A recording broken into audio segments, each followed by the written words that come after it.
Welcome to the Excel Purpose Show with Counselor. Today we have with us Crystal Chow, wealth coach that's going to help women invest with confidence and clarity. So I'm super happy to dive in. My new friend that I met from Amsterdam. Welcome. Thank you for having me, Kams. I really love your energy. And hi, everyone. Yeah, I love your energy too. Thank you. You're one of those people that's like, when I'm in the space, this is like, you have really positive energy, really friendly too. So I found it just really easy to like, hey, meet a new friend. And yeah, I'd love to know more of what you do. And that's why we're doing this today. All right, awesome. So basically, I'm from Singapore, and yeah, I was like naturally gravitated to a fellow Asian woman. Yeah, so basically, what I do right now is that I actually coach women to guide them to actually invest with clarity. Because being in finance for the for 13 years, I realized that like I really want to support women, uh, and women are actually underinvested. And the reason why I know is that when I was in finance, in banking, and in crypto, 80% of my clients were male. They were I only what? had like, they were male, they Oh, were they were men. male. Right. Yeah, so only 20% they were women. And being a third generation of single mother, being brought up by my mom, who is a single mom, and my maternal grandma, who is a single mom, I saw how much they suffered when they're not financially literate. And So you're a single mom mhm, yourself, right? I am too. But when I became a single mom, I did it by choice because I had the financial empowerment to be able to walk out of an abusive marriage, Okay, which is really different from both let's of pause them. there. There's a lot of things going on there, right? Yeah. So, okay. Okay, so your background, it's Mm. like you've seen your mum and your grandma, correct me if I'm wrong, but like kind of like suffer through um without the independence of taking care of themselves and had to rely on a male figure and was stuck in their Mm. situation, or is that incorrect? No, actually, no, that's not exactly. So just a bit more context. So my grandma, she was actually she was illiterate because in the olden days, that generation, when they have bigger families, the woman, they don't have the opportunity to pursue a higher education. Yeah, So her that's true. brothers, like they completed high school, but for her, she just completed like I said, maybe just a few grades. So basically, she was married to a drug addict. So I never ever seen my maternal But like grandfather an before. admirable one, I have or no idea. like a So shady. I've never seen him before, but because she raised me, so as I grow up, I always felt that bitterness because she had to take on multiple odd jobs just to let my mom get by. Yeah, so my mom grew up in poverty. She was in that really scarcity mode. And yeah, so I think witnessing that kind of toxic dynamic, that also caused her to actually get into a non-ideal marriage either because that there wasn't any like great examples So does for she her. marry someone that's relatively wealthy to have like the Yes. better life? Or, okay. Yes, yes, yes. So she thought that when she actually found my dad, it was like a life buoy for her to get out of poverty. Yeah. But the truth is, my dad wasn't good at managing money either. It just so happened that my paternal grandparents, they were businessmen. So they happened to have businesses, they ran restaurants. And so on the surface, they seem okay, but they didn't have the last generation, they didn't have time to teach their kids about that financial literacy. So both my parents were really, really poor with that. Okay, that's a And good point mm, because like it's kind of like two skill sets when it comes to mm, money, right? One is like making it, but two is like keeping it, right? So, exactly, exactly. And my dad wasn't good with both because he wasn't the one making the money anyway. It was my grandparents. But inherit. because in the past, we were not in a technological age, right? So they were Mm, merchants, they were traders, they were like business owner. So if their business thrive, they actually had very little time for the kids. yeah, So my dad and that was his very common sibling, back then. yeah, exactly. They were raised by the maids. They had a few helper like staying with them in house, and like so that's why they did not actually like all the siblings. They don't have the business acumen that my Mhm. grandparents had. They don't know how to make money. They don't know how to keep money. Okay, and then so Mm. okay, so you grew up with that. So what Mhm. did you choose on your path? What did you what did you study, and then how did you get into? Mm, Did you do finance, banking, yeah, or what's I your did. Okay, so my background, it is also really fascinating. So I actually studied business because, and it was by chance. The reason is because I wasn't good with science. So I was like, oh, like this is so boring. I'm not liking it. So it's based on elimination. background? I wasn't keen in engineering. I wasn't keen in technology. Okay, I'm left with business, so I just go for it. And even I mean, as I was in school, I felt like I didn't really what was taught in school wasn't really nourishing, wasn't really applicable in reality. So I remember when I was a student, I was actually working a lot to gain more of real life experience. Oh, so And you were working in a job whilst you were studying college or yes, university. Okay. exactly, exactly. Like an office job or what kind of? No, so I did try office job, but I realized that for my personality, like I'm really, like you mentioned, right? I'm a people person. I like to interact. So I did try like a data entry job, and that almost killed me. I was like sitting there, I was like, oh man, this is so painful to count down to lunch and count down to the end of the day. Like I can't do it. So I remember I was like working in retail. I was selling high-end skincare products back then, Right. when I was a student Yeah. with Procter and Gamble. So it was fun. It was an amazing experience. That's a big. And exactly, but I was mainly in the retail space Uh-huh. selling. Yeah, so I think in sales there's always a demand for anyone. As long as you have a mouth, you like talking. Yeah, Yeah. so I really enjoyed myself. So I think that was actually a glimpse of personal understanding. And I realized, oh, okay, I really like analyzing people, talking to people, understand the deeper psychology of people. Because when you talk about like human and human interaction, in order to get a sale, you also need to understand, what's their pain point and everything. So I realized that I am a deep thinker. So I tend to actually look at things beneath the surface. So I think that was actually a glimpse In into, sales. yes, yes, in sales, in sales. Mm. I mean, Yeah. that's just my personal interest. And I think it comes really natural and intuitive with me, which is why subsequently, when I actually went into banking, I landed up in banking. I actually unconsciously brought this over because this is just like an internal operating system within me. So I realized as I was actually recommending Transferable invest, skills. yeah, exactly, and it's so intuitive to me. So when I actually was recommending investment, I also unconsciously analyzed their patterns. And in a way, I actually, when I took my coaching certificate with ICF 2 years ago, I realized that whatever that they have taught me, it was nothing new because I was already unconsciously coaching them Yeah. to actually recommend them to the investment product that actually suits them. So I realized that, oh, actually combining coaching and teaching people about finance, it's been something that I've always been doing. It's just that in the past, I was doing it with the institutions. And now I'm just actually putting my words and amplifying it to the people that may not even reach me. And I can do it at scale to support women that I really want to. Okay. So I know Mm, that in your past, mm. you weren't always good with money. You used to spend money a fair bit in your 20s, right? A lot. Yes, yes. Which is Actually, like what most people is. That's the problem in society in general, I would say. mm, yeah, So how especially did you switch? How did you get out of that loop? Because I know not just people in their 20s, even though I know in the 20s we tend to do it a lot because this is the age where we're looking for belonging, approval of our peers. mm, And so we want to put up the front that's like, we're doing well off, especially in Asian culture, we have this like yeah. face thing that we want to Yes, and the flaunting and the yeah, flaunting of the wealth, the yeah, ego. prosperity. It's very Mm, built in our culture. yes, So it is. how did you instead of just like the moment you receive, we have money, and we was just Mm, saying like, it's one thing to generate money, but it's another mm, thing to keep it. There's a lot of people that's okay in generating money, I would say.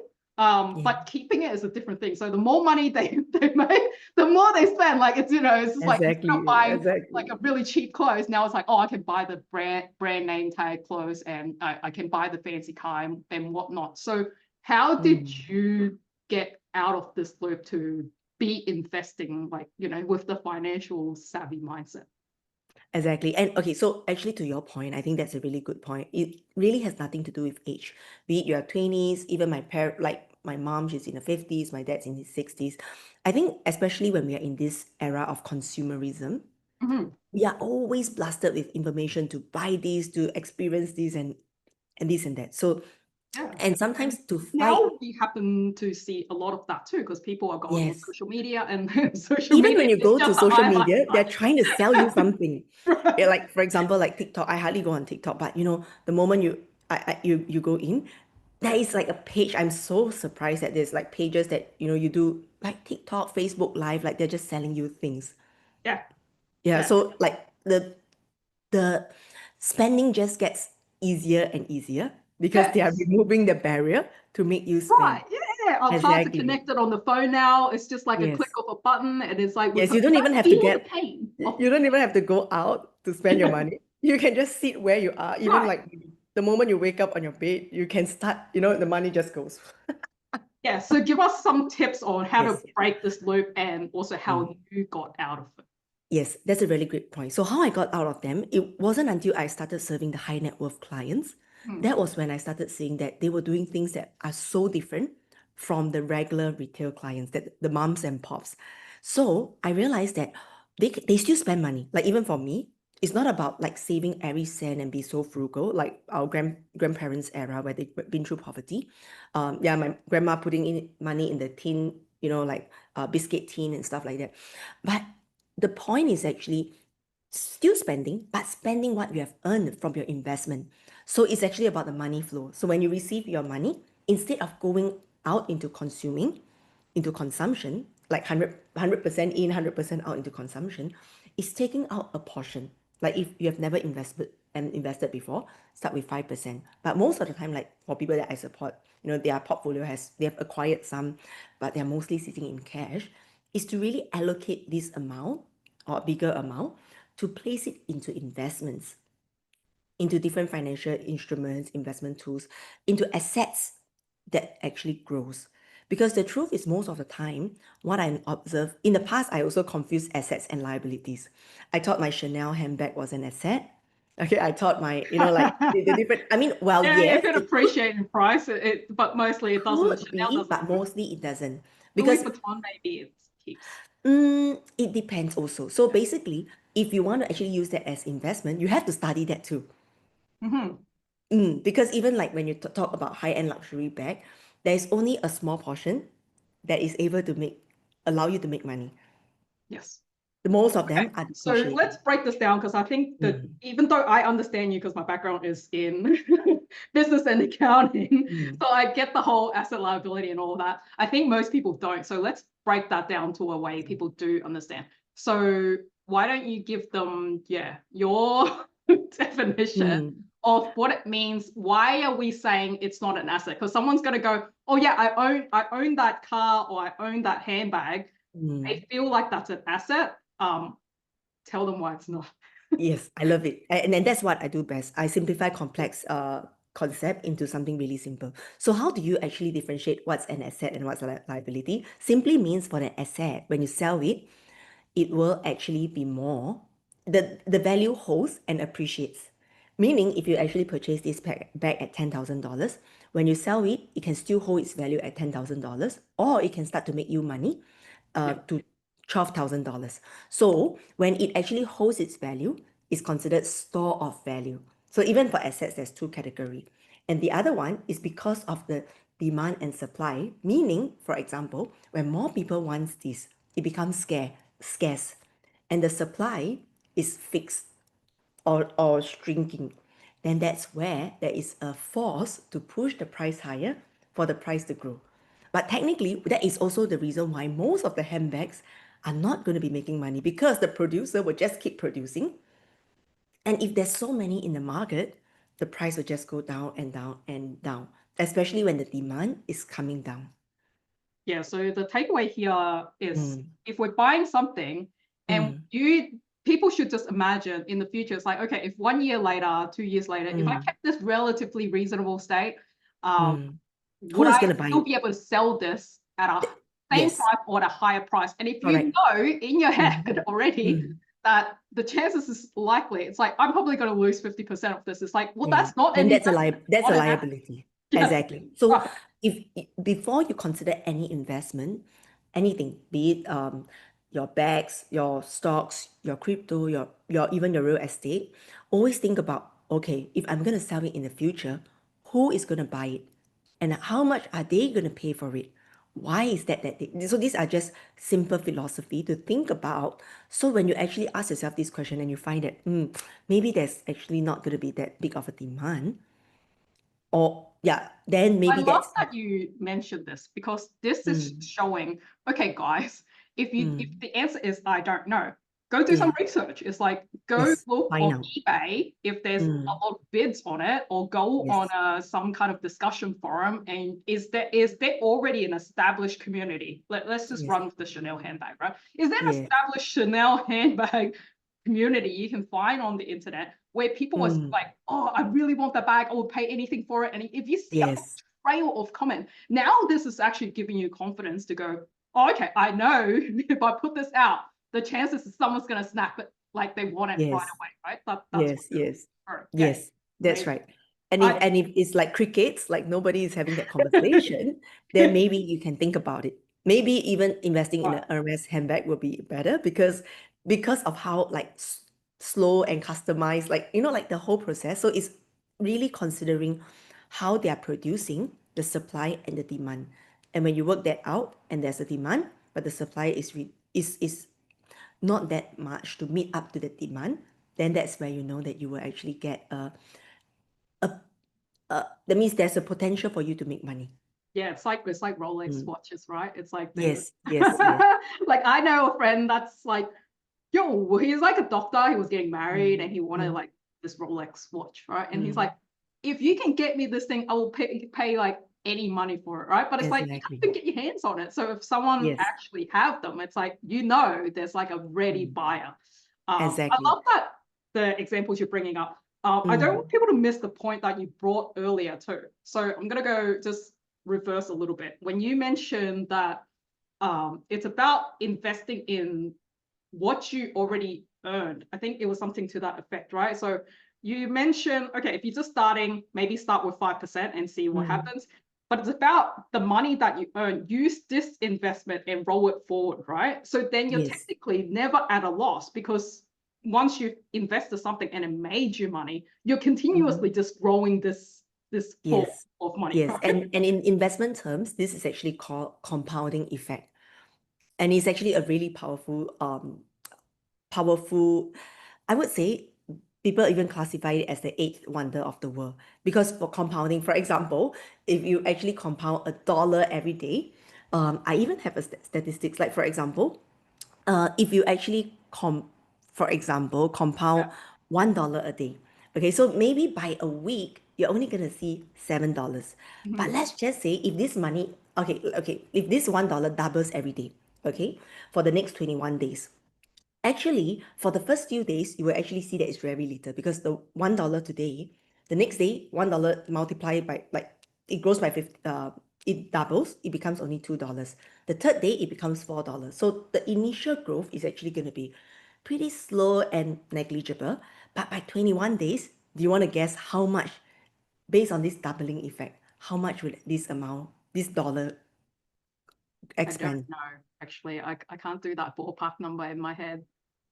Yeah. So it actually will grow to $2 million in If 21 how days. long was that? Just 21 days if it doubles. 21 if it doubled. Yes, correct. Yeah. Okay. So what, how many million? 2 million. 2 So million. Yeah.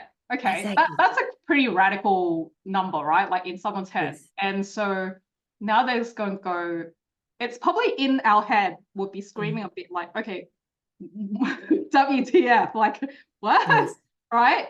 And Yes. it's like, I do want to make this realistic, right? Because I think this is a good example to give someone the idea of what compounding effect means when you just double it Yes. each day. But in reality, Mm. that's very hard to double your investment every single day because we're saying So that's this is just to 100%. put things like into visual context, but Yeah. let's just say realistically, let's just say if you turn these days to years, it's still going to be pretty phenomenal, right? If you think about it, and if it doesn't double, it just grows by 10% or 20%, Mhm. actually having $1 million It still grows a lot. is, Very true. yes, it is. I mean, you can search up any compounding calculator online. There are plenty of free calculators.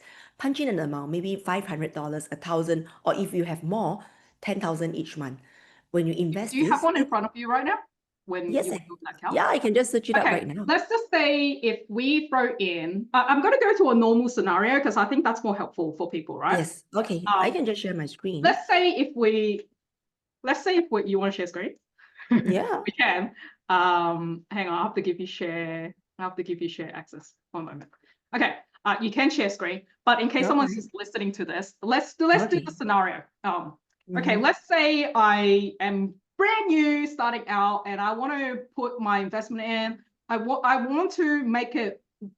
I want to see something, so I don't want to do like $1 or something. But let's just say Mhm. we have $1,000 that we put aside. We Mhm. go, okay, we'll invest $1,000, and if this thing Okay. grows by 10%, which I think it's kind of fair, right? Like it's a reasonable It's thing that's reasonable. possible. 10% over like this would be like 20 years? 20 years, Yeah, but because we use 21 days to calculate, if so we you can make see this that. like 10%, what do you think it's fair? Do you want to do it monthly or yearly, or what are we doing? Yeah, I think monthly contribution, let's say a contribution of $1,000 contributing monthly for Okay, so 21 years. every month we're Because saying every month we're putting $1,000 in there. After yes, 21 years, what would happen? yes. At a 10%. Since we use 21 Yeah, days to yeah. I start. think that's a So fair thing. Okay, mm, what do we get? exactly. Can you see my screen right now? Yeah, yeah, I can. All right. So you can see that, okay, on this blue chart, if you were to just put this $1,000 into your bank account every month, by by the end of 21 years, you would have actually, your principal sum will be $262,000. But if it just compounds at 10% per annum, you can see that in the initial years, the interest is not a lot. It's like, okay, it's growing, quite marginal, but it starts to actually explode in the midpoint.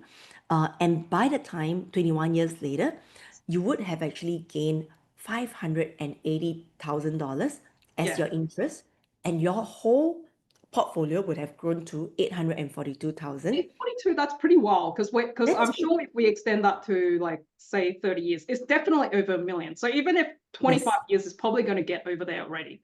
exactly. And let's just say 10% is actually a really conservative Yeah. growth rate, because that is actually even lesser than the S&P index. So if it grows at even a higher rate, for example, 20%, you by 21 years, you would have actually, your portfolio would have grown, your 262,000 portfolio, the capital would have grown to $3.16 million.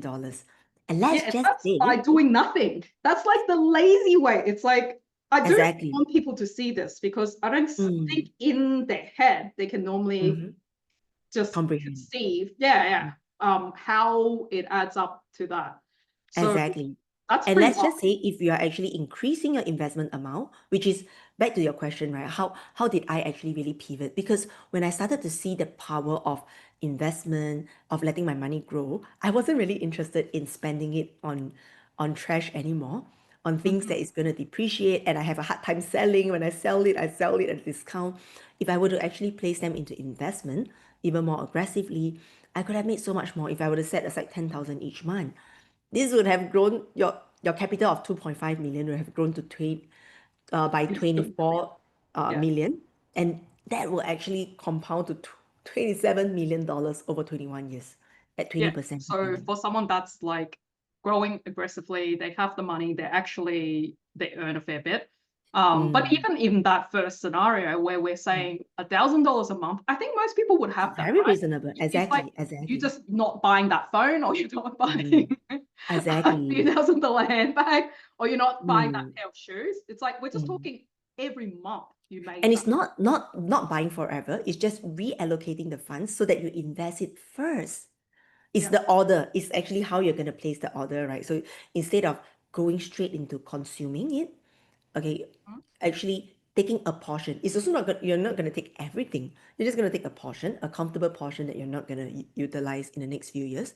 Set it aside into investment. You can still spend the rest, because I never believe in Can we not stop spending. sharing that so we can see? Okay, sure. And okay, this is also to show you there's this saying that the rich get richer, because when they actually start doing it right, and when they start to double down and invest so much more, that's where the It gains just get exponentially crazy. grows. Exactly. And so much more because they are using a much bigger capital initial investment to allow it to just grow. So this is actually just to show you that why there's this saying of the rich getting richer and the poor keeps getting poorer because they are just in the hamster rat race that they never get to see out of that that hamster wheel.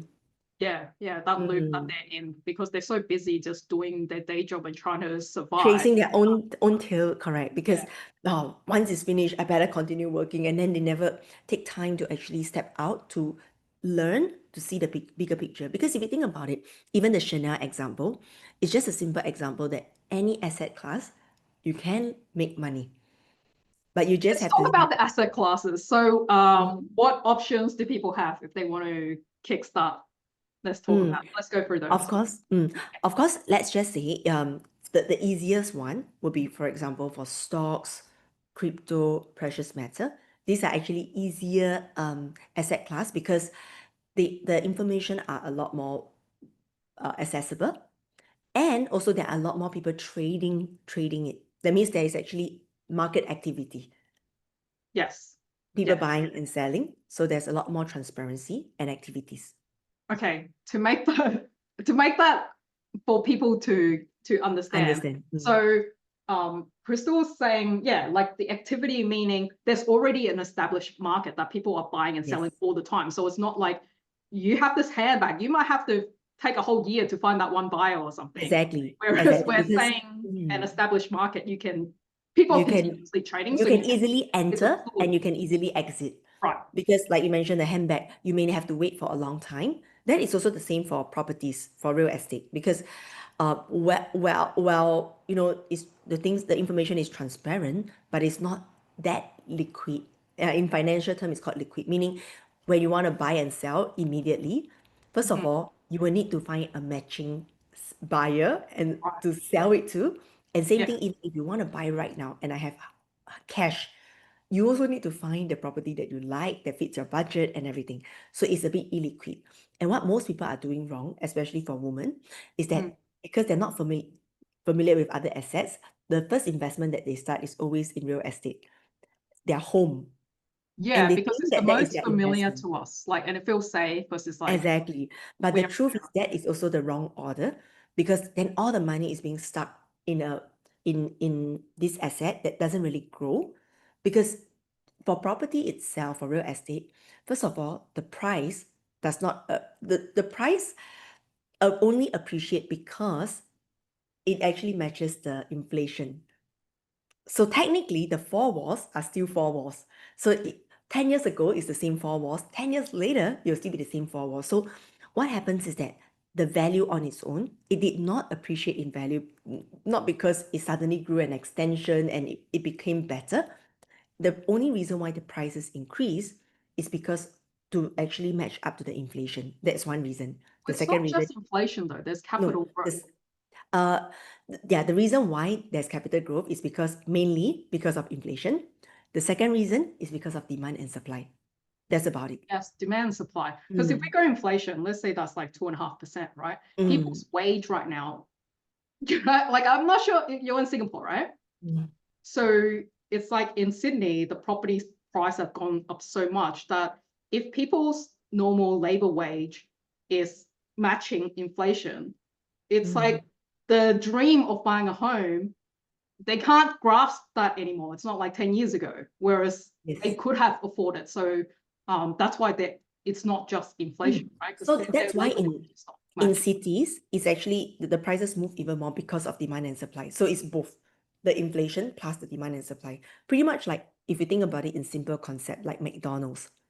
Technically, the same McChicken that we have right now is the same as the same McChicken, pretty much similar. Okay, I don't want to talk about that detail, but it's the same. It's the pretty similar as what we had 10 years ago. But 10 years ago, the prices and right now is different. Not that they have actually added something more fancy, not that the meal size is bigger or whatnot. It's just that it has actually moved in tandem of inflation. But sometimes even moving at the same pace of inflation, some might outpace the inflation, but it's actually growing. together. It's a reflection that the prices have inflated, the inflation. I don't want to get into the property thing too much because Mm. yeah, like I understand where you're going. Mm. Let's put it more. Houses is like you need a big chunk of money, and most people don't have that chunk of money to buy it even as a deposit. And then yes, you have to wait for it to grow, and that could take a number of Exactly. years to grow. Exactly. And that's what I see in many people. Like, for example, especially when they're first starting out, their first investment, what happens is that they're just saving in cash, waiting and waiting to accumulate enough deposit just for their first home. And thinking that it is going to be an investment. And what happens is that as they are waiting over the years, the amount in cash that they have saved would have already shrunk in value.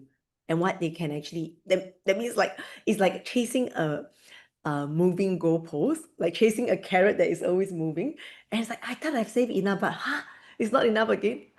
Yeah, and then it's just Yeah, moving. I agree that most people is like in debt more than in asset when it comes to Yes. property, Yes. because they just like the idea of having bought it, but it's like you don't own it, the bank owns it. When you have a Yes. mortgage, it's like the bank is that actually owns that until you Yes. pay it off 100%. It's not Yes. yours. So even if you Yes. bought $1 million home, you're not a millionaire. You're just 900,000 In in debt. debt or whatever it is, Yes, right? exactly. And that, I Exactly. think that's one of the thing that people get wrong. So let's go back to your point, which is the initial thing that is easier to get started on is stock.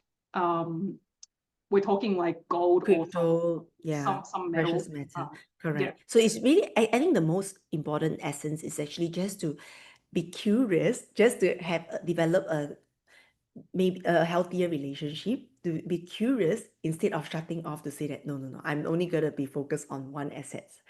And with that curiosity, you'll be able to find that, okay, maybe I will just open one door. I think like maybe stocks is more something that I'm curious to dig in a little, just follow that How trail. did you start your stock journey? Just so people have an idea, because I think people find that scary. Like, is there any platform you would recommend, or if they go, okay, fine, I'll buy some stock, and then look, what should they do from here? Yeah. So I think now we are in an era that learning things is so easy.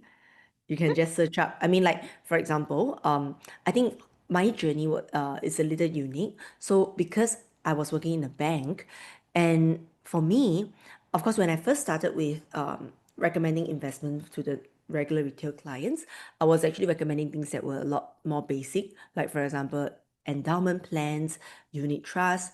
But as I progressed to serving the high net worth clients, we actually did a lot more complicated investments. And for me, because I think something a bit strange in me is that like I can go through all the training, but if I don't understand, I can't speak with conviction. So what I did is the same thing. I actually led with myself with curiosity. So I went to actually search up online, even I paid for coaches to just expand my perspective and horizon into different asset classes. And then I started investing. And I realized that investment is pretty much like any sports. It's not a spectator sports, meaning you can actually consume as much information as you want. But if you never have a dollar that is invested in, you don't have your skin in the game, you will never really embody that learning.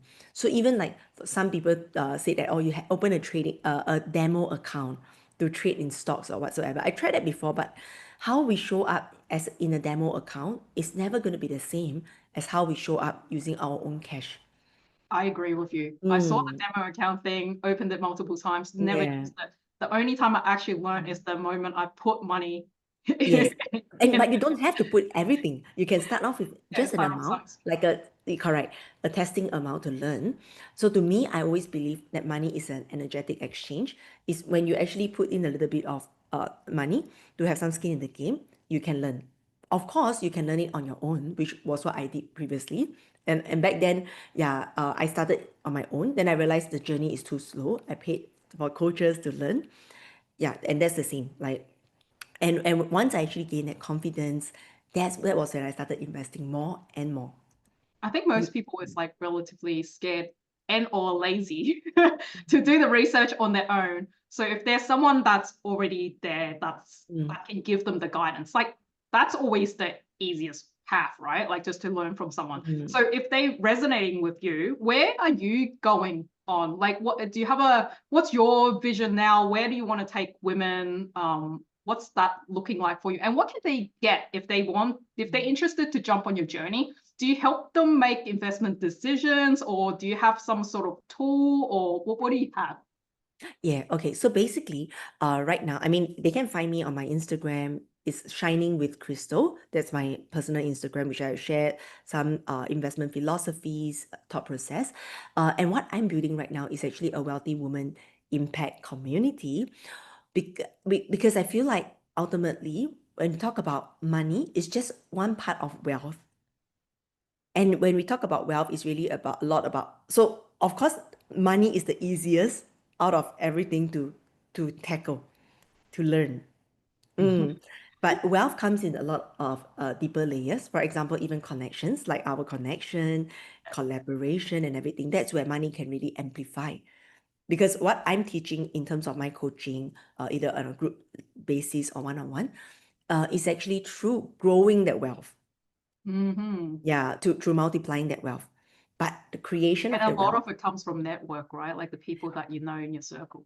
yes, correct. So like you mentioned earlier, right, there's two formulas to wealth. One is multiplying, one is growing. So the community itself, it is actually more of learning the philosophy of growing the wealth. The coaching is actually to multiply what you have right now. So there's two parts. And I feel like they are both part of wealth creation. Tell me more about the community. Is it like online based? Is it in person? What platform does it sit on? Right now it's online based because I realized that the women that are attracted to me, they are actually from all over the world because it's not about demographic, right? It's about the psychographic and the values. So right now I'm actually hosting it on nas.io platform. It's actually nas.io/wealthy woman. And I do envision more in the next few years for this to evolve because right now it's actually just yeah, I mean right now, what I'm doing is actually mainly to have my content, and I'll also be launching my podcast on the 1st of October. It's called a Amazing. It's coming up Wealthy soon. Woman podcast because I realized that for me to be able to really amplify my impact is really through sharing my thought process. And yeah, so that's why the easy way that they can access me is through the podcast.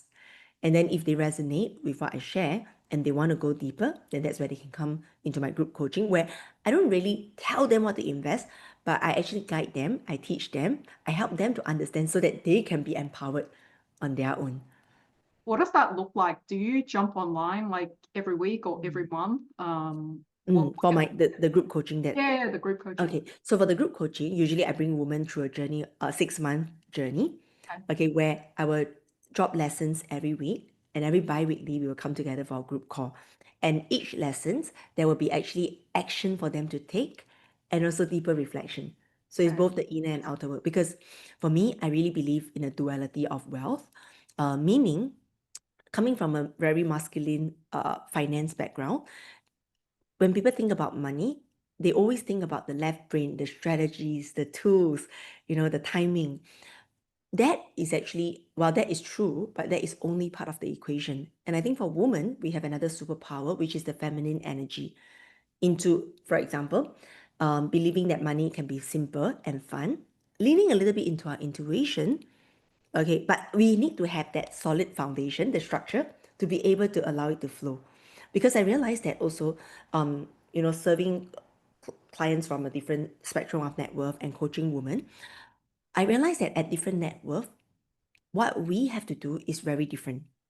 Say, for example, when we are actually at a stage of a net worth of 0 to 100,000, we really need to bring in hustle energy to help us to earn that first 100,000.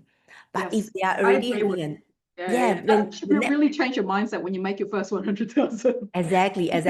But if you bring that hustle energy when Yeah. your net worth is 1 million and above, Uh-huh. you're not gonna hustle and break through that roof, that ceiling.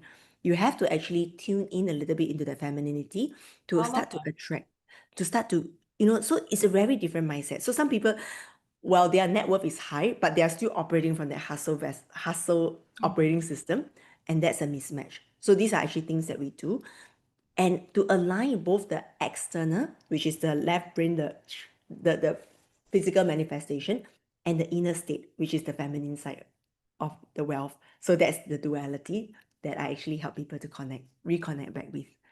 How did you find your purpose? So, you know, a lot of people have like a message or something they want to share. It may not be in the finance area, right? But they may have something that they also want to create community and help people. How did you find this purpose of yours to want to help women with finance and then keep it like the spark there, that because you have a lot of energy when you talk about this, right? Yes. So how do you keep this? Because if they don't have this right now, what tips do you have for them? Okay, I feel that our purpose is usually embedded within us. It almost feels like a treasure hunt. It has always been there. Like for me, it wasn't until these recent years that I realized that this is getting stronger and stronger because I lean into the feminine energy. I lean into tuning in and believing in myself.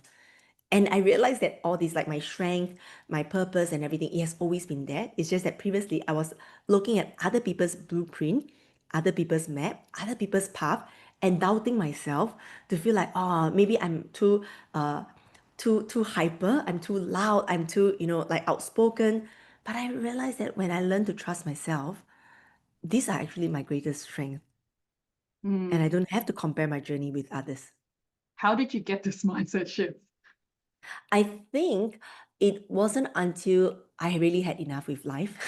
And in the When you context of say enough with life, what's that no, point? Like, is it okay, so painful? yes, that was actually my being in a marriage. So basically, because I was actually previously in an abusive marriage, I was like emotionally, mentally, I was really like jaded and chipped away every bit of my self-worth. So initially I was still putting up with it, but that was actually a really great trigger for me to go deep into personal development, to realize that this How gem has many always years been. did you put up with it? I got married in 2018 and the abuse came immediately right after the marriage. Okay. Yeah, and I just put up with it. Not too many years because I shortly got, I mean, as the marriage was crumbling, um, I realized I got pregnant. So in 2019, as I was really about to, like I was thinking of giving up, then I found myself pregnant. Mm. So at that moment, I was actually really thinking of terminating the pregnancy because growing up, in with two generations of single mothers, seeing them suffer, seeing them being so bitter, to me, the last thing Repeat is that to business. bring my daughter into life, knowing that this whole marriage is not gonna like if it continues, it's gonna be really toxic for her. So, but long story short, I decided to continue the pregnancy to keep her, and that was the most challenging yet the most fulfilling decision in my life. And that actually really anchored me in my mission because I realized that now having this responsibility, having a daughter, I don't want her to repeat the patterns. I don't want to continue with that pattern that my last generation had. I want to break the pattern. And I want her to actually see that if things are not right, you don't have to wait till you you can make a different choice. You have option. When did you leave? What year? I left when my daughter was about one. Okay. So Yeah. not about 3 years in the marriage, I Had any realized. support? Hmm? Did you have your husband's support? What, like, while she was growing up? No. So that's why I think that gave me even more conviction to want to support women because I knew that, I mean, looking at my parents, how they fought for us, spending so much money with the lawyers and everything, I know that this is going to be a sunk cost. So initially, when I actually filed for a divorce, I did a DIY filing online. I didn't even go to the lawyer because I feel like, nah, I Yeah. just want to get out of it. I don't need anything from him. So he was the one who wanted to pursue a bit more. So yeah, but anyway, the thing is that he was actually, so when we finalized the divorce contract, the agreement, he only gave a little child support. It was about maybe 500 Singapore dollars, which is fine. Like fuck, I Yeah, didn't care. Like, basically an whatever, out. just get out of my life. Yeah. Yeah. And it was like he only gave it for 4 months and subsequently it was gone. So to me, it was like, wow, thank God I had my finances planned. I had Holy it in crap. place. No, like, does by law, do they not have anything up to you got to support your own child till they're 18? I think technically, I mean, with that divorce agreement, I can fight for it and whatsoever. But to me, it is gonna spend my time, my money, my energy to be enmeshed in this dynamic. Yeah. I don't feel that it's worth it. It's not like he's giving me Right. $5,000, $50,000. It's Yeah. just $500. Like So it's a whatever. total Like disconnect. Like he's not in her life or your life he anymore. still is. So basically, like to me, s- growing up in a divorced family, I know that. I mean, as much as he may not be the best partner, but my daughter still deserve to Oh, be feel right. loved by her father, by the Mhm. paternal side. So he still has access to her. I never ever talk anything bad to her because there's no need to burden the child with your your own Mhm. bitterness and resentment. And if like maybe initially I really felt wronged and I feel so bad about it. I did share with some friends, but now I've already alchemized this and I actually see so much goodness that came out of it. Because if it wasn't this experience that broke me, I wouldn't be so authentic Yes. to know who I am and to even learn how to set boundaries. It actually now that I've actually been so deep into personal development, I realized that it wasn't even his fault because I didn't know how to set boundaries. Even Mhm. if it wasn't him, I would have attracted somebody who is Yeah. also a narcissist who because I need to learn this lesson in my life. Right. Yeah. Yeah, so I realized that, oh wow, thank God I actually learned earlier. I Yeah. don't have to waste decades to learn it way later in my life. And I can do so much more. Like I'm so anchored in my mission. I can potentially still find like a partner. I still have so many more decades to enjoy my life. Like, yeah, thank you. Yeah, so true. I would give you a hug if I was in front of you. Oh, Thank you for sharing that, the vulnerability of that. And like super brave though. So I think most women in your situation probably wouldn't be as brave to get out when the child's one. Like I know a lot of mothers is like they kind of like put up with it until the child is like older and whatnot. So yeah, just amazing that you actually had the courage to start that new life for yourself. Yeah. yeah. And that is exactly why I want to step on this mission because I realized that in dynamics like that, there's only generally two things, right? Mm-hmm. One is because the women they're not clear Yeah. about what's supporting them and they see a lot of the potential. Like I hope he lives up to my expectation. I hope he change, like not being able to see clearly. The second thing is that they don't really have the financial means to walk out of it. Because frankly, Yeah, it's actually most of them have financially. no job, right? Like go Exactly. No elsewhere. job, or even if you have a job, I mean, stepping out is going to be financially really Right. taxing because imagine you have to actually get a new apartment on your own. Yeah. You buy or rent, the whole responsibility is on you. And if he doesn't pay, you got to actually pay. And then imagine if you are having a bitter relationship with them and you cut off the contact, then you have to take care of your child yourself, like 100%, and then you have to work to fund for everything. Like, how is it going to logistically and financially make sense? Yeah, mentally, Yeah, emotionally, it's already super tough. Then you have and like the financial financially, concern, yes. concern, and then actually the safety of having food and a home. Yes, yes, yes. Yeah, So that's why most people put up with it. So to me, although money is not exactly the point, but money helps you to actually open many more doors and give you the the option. options. Like for Yeah, example, the option of me getting a part-time helper to come and clean up the house like weekly, the option of, just moving, like the autonomy of moving around, like okay, finding a place that is close to my in-laws because they're still helping, but not so close that they can like we get so enmeshed. So yeah, so in a way, it's that flexibility to so that the current focus is actually to allow my daughter to thrive and for her to feel love, instead of most dynamic, no, most divorce dynamic is that their children feel like they're not being loved. Like I agree. yeah, and then it gets into another downward spiral. Yeah. So I Mm, come from a divorced family. So mm. I do agree with you. Yeah, Like if the any scar, the fear, and the yeah, self-blame. Because as a child, we always will blame, is it because of me that they are like that?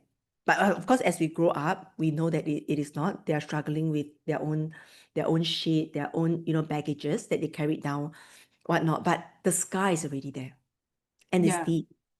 It Yeah, and and then we have to do all this work to like get yes, inner yes, child and all that stuff, yes, right? yes. Oh, my Uh, goosebumps are standing right now. But yeah, I mean, as much as I can make logic and make sense of it intellectually, but sometimes when we are being triggered, when our emotions, take over, the old nervous system and the patterns and everything, it still kicks back because of how deep the scars are and how personally we take all this as a child, I and it really still love stays. that you share this story because it allows other women that maybe is in the same situation to reach out because Mm, they'll know that you understand that.